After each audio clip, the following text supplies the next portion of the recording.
Katika hali isiyo ya kawaida, nyumba yenye makazi na biashara katika eneo la Mnara wa Voda mkoani Shinyanga iliteketea kwa moto Novemba 19, 2025 jioni, ambapo wananchi ndio waliokuwa wa kwanza kuuzima baada ya gari la zimamoto kudaiwa kuchelewa kufika na hata hivyo kushindwa kuwaka mara ya kwanza, hali iliyosababisha Sila na baadhi ya vijana kulishambulia gari hilo kwa mawe.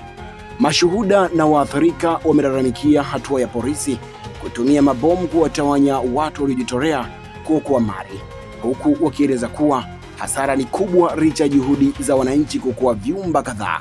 Mkuu wa wilaya Julius Mtatiro amerani vurugu, akaonya dhidi ya uharibifu wa gari la zimamoto na akatangaza uchunguzi wa tukio hilo. Wakati kamanda wa polisi Janet Magomi amesema askari wapo eneo la tukio kulinda mali na jeshi la zimamoto linafanya tathmini na uchunguzi wa chanzo cha moto. Mimi ni Friday Mangomare na hii ni Mbuyuni TV.